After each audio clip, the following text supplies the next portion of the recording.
Welcome to Melt. I'm Suresh Venkat. Now, last week, we spoke to Shiv Shivakumar about the continuing role of data for the marketing function, the expected role of AI, and in general, what marketers need to watch out for in the year 2024.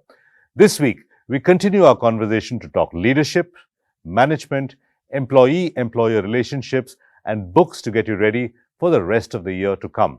So once again, let's get ready to melt with Shiv Shivakumar. So Shiv, continuing our conversation. So most marketers, I imagine, are caught in this dichotomy between the fragmenting market and this hyper-personalization versus maintaining a coherent big picture brand story.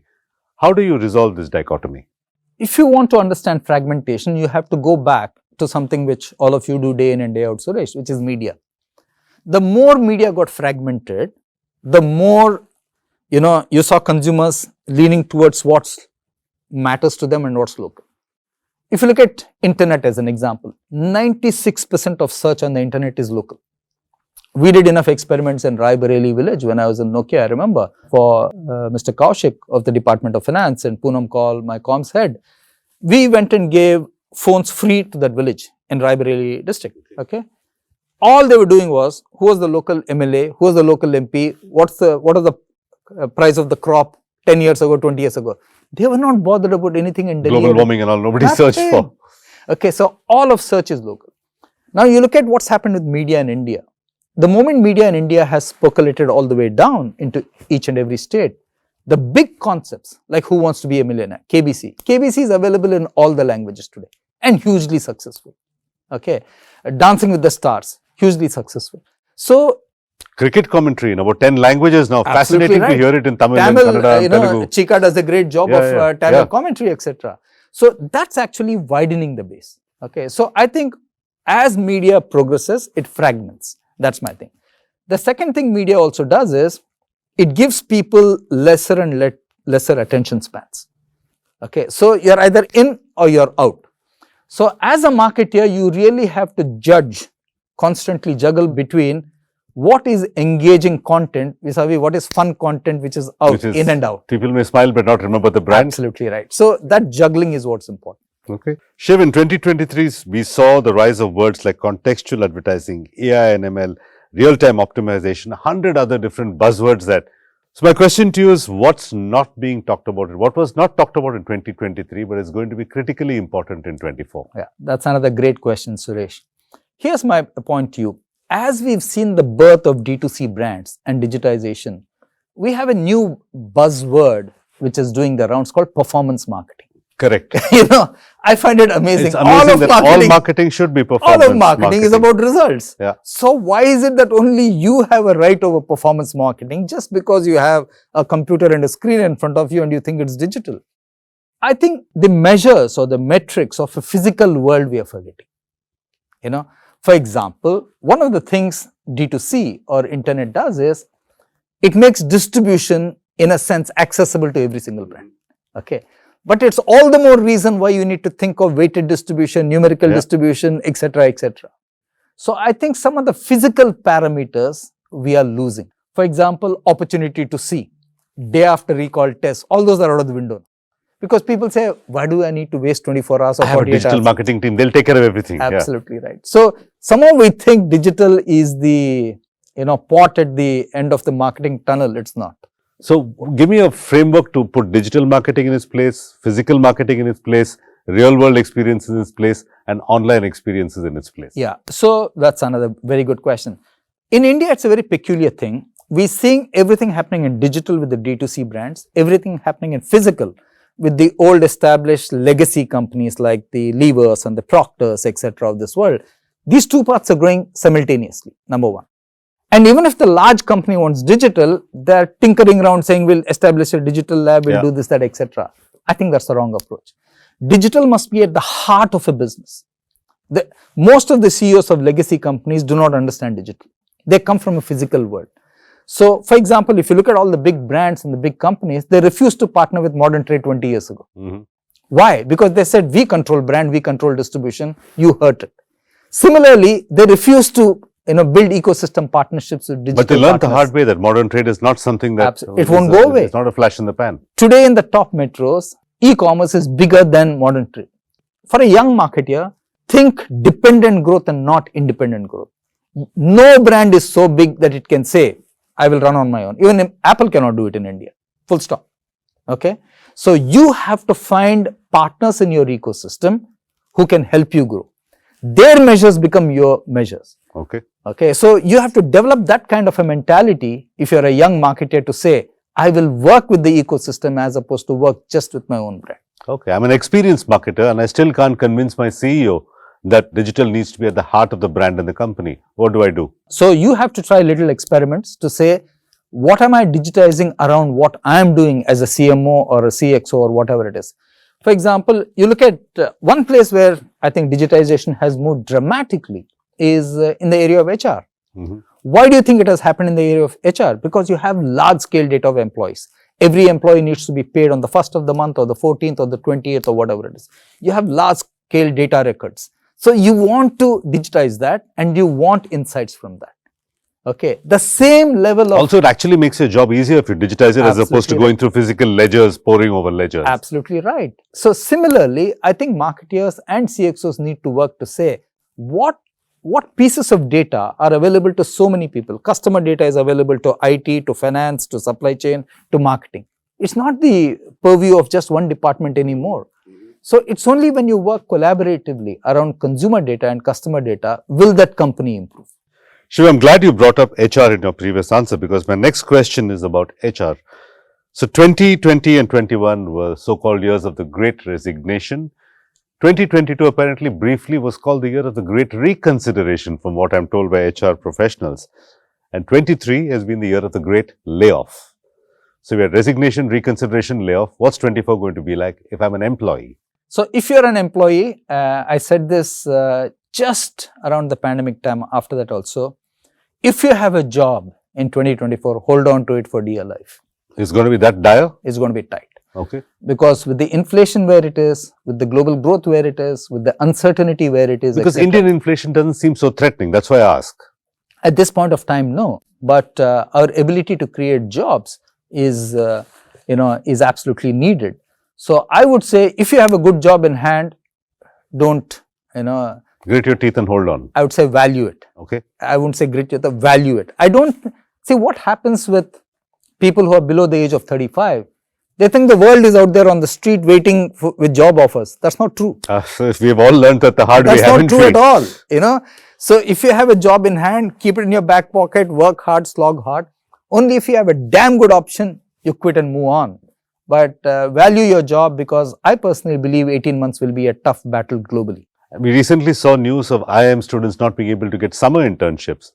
Is that a portend of what's likely to happen in 2024? Like jobs are going to be tight, internships are going to be tight, even for the IIT, IIM lot? Yeah, so we've discussed this in the IIM board meetings that I'm part of. Here's what's happening. I think ChatGPT has thrown a spanner in the works. A lot of IT company layoffs, etc. have been a challenge because everybody is asking the question, what drives productivity? Okay, because I only add people if I'm able to drive more productivity and hence become bigger or better or whatever it is. When that question is under a cloud, thanks to the technology options that I have, now everybody is taking a breather to step back. That's what's happening right now. And some of the companies which are pure tech, which gained with the pandemic, unfortunately thought that there was no tomorrow and they kept scaling up. Like some of the education companies in India, etc. They scaled up to a level and suddenly in a physical world, they've crashed. So they have to reset. And the oldest rule in business is there will always be a tomorrow. Yeah. Things will revert to the mean. Absolutely. I mean, these are two fundamental lessons I imagine you are taught in the first year of business school. I think we're going through a reset, especially in tech-related jobs. We're going through a reset. Seems like a standard reversion to the mean to me. Like it's not going to go. And that has some impact even in a physical world. So, because the talent available is roughly similar across the board. And what's your view on moonlighting, Shiv? There's been a controversy about moonlighting. I think Rishad Premji of Wipro made some strong comments about moonlighting. So during the lockdown, many people were obviously moonlighting work from home.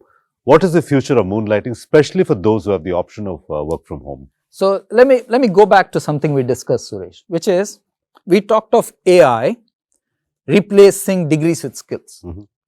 The moment you have a skill, so let's take you as an anchor. you are visible. Yeah. Okay. But if there are many creative people out there, they can go and work with anybody they want as long as they are really leveraging their skill. My simple point of view is, in a future world, the employee base of a company will be full-time employees, part-time employees, gig workers, employees who also moonlight. Okay. Some companies will give them the right to do that via a contract, to say, I'm absolutely fine. Okay. Some companies will not do that. When there is no contractual agreement, then I think it's wrong. I said this on LinkedIn, and I cannot tell you the number of young people who killed me, who said, you don't understand what we go through, etc., etc.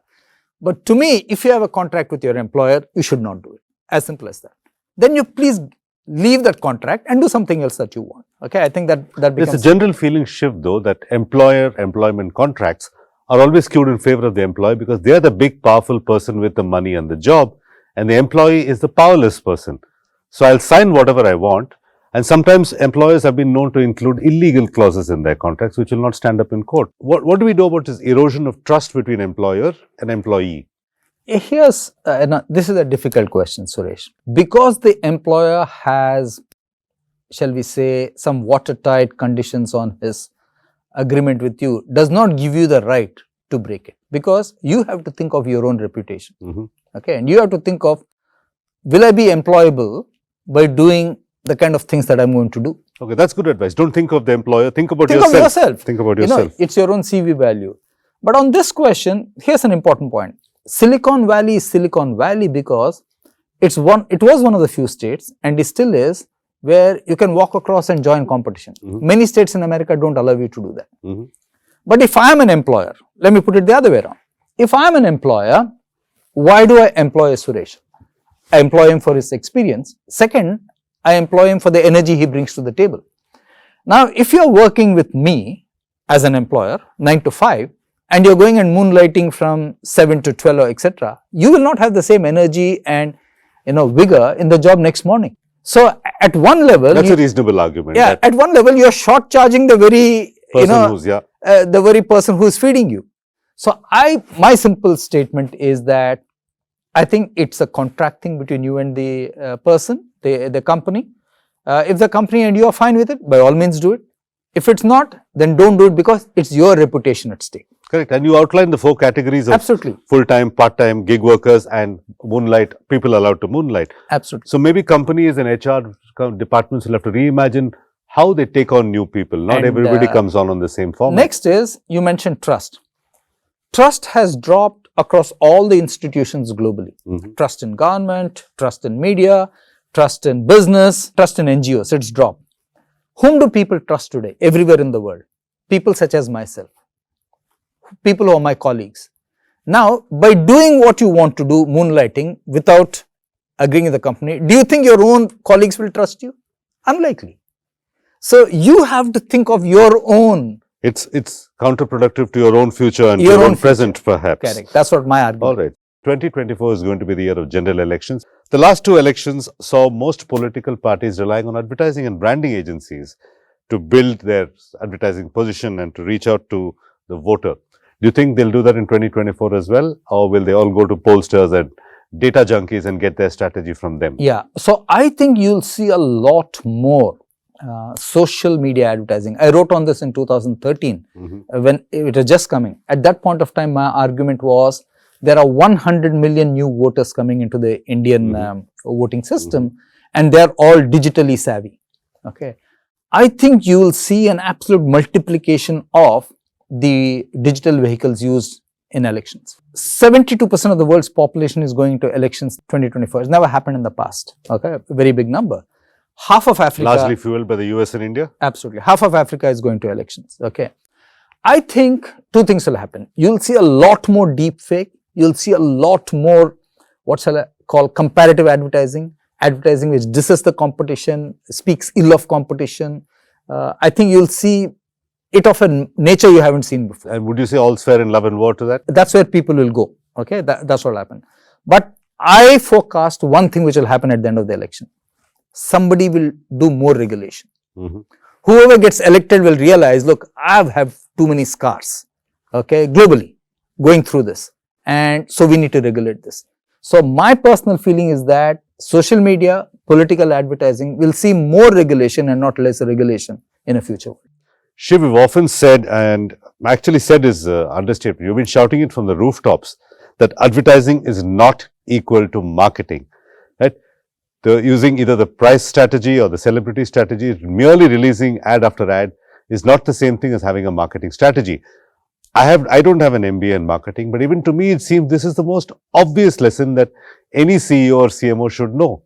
Why does it bear repeating so many times, this statement of yours? Yeah, it's basically because it's the most visible part of And a very brand. seductive. It's fun to do, maybe. Correct, it's fun to do. So I think you have the product, you have the service, you have all those layers, and advertising is the final layer. It's not the most important layer, but it's an important layer. I think people tend to forget that, everything doesn't work with advertising. In fact, great advertising actually hurts a bad product. The more you advertise a great... You build the hype and the expectation. You build the hype in this thing, the more you advertise a bad product. I remember housing.com had a phenomenal ad campaign, and the service was completely broken. Absolutely I remember right. using it. Absolutely right. So I think that's what it is. But it is, for most people, it's visible, it's fun, and hence I want to do it. I would always say, get your basics right. If your basics are right, then it's absolutely fine. Which is product, packaging, price, strategy, distribution. Great point you make on packaging. You asked me earlier about e-commerce, etc. One of the things I find that companies are not focused on is packaging. I think packaging can lift dramatically. For example, let's take water bottles, all the branded water bottles. Except Vedika and Himalaya, all the other bottles crush or collapse. I can't imagine why they do that. You know why? They are optimizing for supply chain to say, from the time it leaves the factory to the time it's in the retail outlet, as long as the rigidity is fine, I'm okay. The moment the consumer opens it falls on you. It falls on you. Spills on I think it's silly. Even if you look at e-commerce, Amazon, the way they pack books and send it to you is bad. Okay, there was a time it was terrible, now they've improved. So from terrible to bad. Absolutely. Okay. When Jeff Bezos first launched this thing, if you read the history of it, he starts as an aggregator, somebody orders, he goes, buys the book, and when he ordered on the sites of that era, there were 4 or 5 sites, he saw that the packaging was very, very bad and the book was soiled by the time it came to him. And he vowed to himself that he would never do that. And here he is, doing exactly that. Exactly. All right, final question for you, Shiv. Any books that you're reading that you'd like to recommend for CMOs as must-reads for the year 2024? I have 4 books which I want you to think about as CMOs. I will not say read it, but if you find the recommendation valid, this. The first I would say is, there is Rajesh Shukla's India's Middle Class. It's a fantastic book on segmentation, etc. From 1991, we've been talking about the rise of the Indian middle class. With various numbers like 300 million thrown at us. So to me, if I just take a simple number, 67 million people paid income tax. Okay, I multiply that by 4.4. I get a number of about 300 million people. I add 100 million people from rural India who don't pay whatever it is, agriculture based people. So I have a number of 400 to 450 which will come. Okay, but this book tells you what the middle class does not do. Okay, and I'll come back to why I'm saying this. Okay, the second book which I would ask you to think about in the same vein is Nikhil Gupta's The 8% Solution. This is a book which talks about India's GDP, how loans have impacted it, how government capex has impacted it, etc. So this is the second book which I'd want you to read as a CMO. The third book which I'm going to read from tomorrow, but I've already gone through it, is Mr. Raghuram Rajan's Breaking the Mold, What India Should Do in the Future. I just got it from the editor yesterday, from Penguin Editor. I'm going to read it from tomorrow, but when I scanned through it this morning, I think it has many lessons. So this is a provisional recommendation till you finish reading it. Yeah. And the last book I would ask you to read is Sheena Iyengar, Columbia Business School, Think Better. She's a blind lady, a blind prof. She's written this book. It's a fabulous book on innovation in terms of thinking, what problem are you trying to solve? Okay, what are the sub-problems that you're trying to solve? Now, in these 3 books that I'm recommending, they're all economics books. Go back to the 4 data stratification I gave you, macroeconomic. Okay, macroeconomic leads to consumer segments. I think the old idea of India is one, I can do what I want, does not exist anymore. I think a lot of not so smart CEOs do the following. We'll break India into 6 clusters, 11 clusters. Complete rubbish. Let me give you a simple example. North, South, East, West is not the same for all companies. Neither is it the same for etc. Fundamentally, the stratification by income, by needs, does not rest in a geography alone. There are commonalities. Correct. So that's why I would say India as a market of the future for 2024, you really need to segment it and sub-segment it, not by geography. India 1, India 2, India 3, Yeah, India but 4. it will not happen geographically. Not geographically. That's the mistake Maybe people have economically made. and socially is Correct. maybe the way People to have made that mistake because it's convenient to them in terms of logistics. our- Bimaru state, Correct. it's very easy to say, in a southern states, very easy to say. These are nice labels, but they are poor marketing. Okay. Okay, so I would say economics is the mother of marketing. You truly want to understand segments and what they truly want to do or not do, you must go back to economics. Any reason you have chosen 4 Indian authors or authors of Indian origin? This is something, it was just plain Coincidence? fluke. And let's take, we are discussing India, so I would obviously have Indian economic data here in front of me. This one I just picked last week. I found it extremely fascinating. And she's led a fascinating life, Sheena. Absolutely. She's brilliant. All right, on that note, we come to the end of this very long interview. Thank you very much, Shiv, for being part of Melt, and wish you a happy 24 once again. Wish you the same, Suresh, and wish everybody on this show the very, very best for 24. May you have fantastic run in 24. Thank you. Thank you. And with that, it's a wrap on this 2-part series. And here's a little spoiler for the rest of the year. You'll be seeing Shiv and other marketing maestros on the show a lot more in the months to come. To know more, keep following Melt on social media. The handle is Ready to Melt, or simply log on to readytomelt.com. If you'd like to follow me, I'm at Suvenk on X, formerly known as Twitter. Till next week, goodbye and thanks for watching.